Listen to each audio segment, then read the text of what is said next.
పేదవాడికి స్థలం ఇస్తానంటే వద్దంటాడా? పేదవాడికి ఇల్లు ఇస్తానంటే వద్దంటాడా?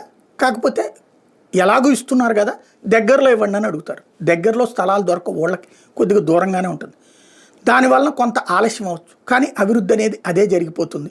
ఒకప్పుడు వాంబే కాలనీలు ఊరి చివరే ఉన్నాయి, ఒకప్పుడు ఎన్టీఆర్ కాలనీలు ఊరి చివరే ఉన్నాయి, ఒకప్పుడు ఏదైతే ఈ టిడ్కో ఇళ్ళు ఊరి చివరనే ఉన్నాయి, అట్లాగే రాజీవ్ గృహకల్ప ఇళ్ళు ఊరి చివరనే ఉన్నాయి.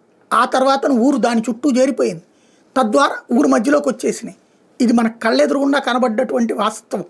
కానీ నోటి మాటలతో, దబాయింపులతో, తాత్కాలికమైనటువంటి భ్రమలు కల్పిస్తూ సాగేటటువంటి రాజకీయ ప్రచారాలతో అసలు నిజాలు చచ్చిపోతున్నాయి. జగన్ టైంలో రాష్ట్ర వ్యాప్తంగా 30 లక్షల మందికి ఇళ్ళు లేదా ఇళ్ల స్థలాలు, ఇళ్ళు కట్టించి ఇలా కట్టిస్తామన్నారు, అందులో పూర్తిగా 7 లక్షల మంది కట్టుకున్నారు, 9 లక్షల మంది అండర్ కన్స్ట్రక్షన్ 3 వంతులు, మిగతాది కన్స్ట్రక్షన్ జరుగుతూ ఉన్నటువంటి పరిస్థితి. అందులో కొంతమంది కట్టుకోని వాళ్ళు కూడా ఉన్నారు.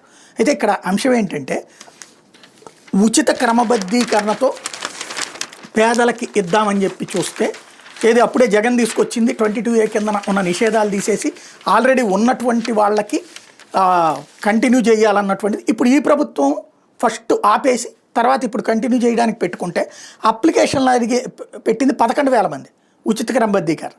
ఇది నెంబర్ 1. అయితే జగన్ చేసింది అనే టైటిల్ ఎందుకు పెట్టాల్సి వచ్చిందంటే, ఇళ్ల స్థలాల కోసం దారిద్ర్యరేఖ దిగువన ఉన్న పేదల నుంచి అప్లికేషన్స్ అడిగితే 71,000 దరఖాస్తులే వచ్చినాయి.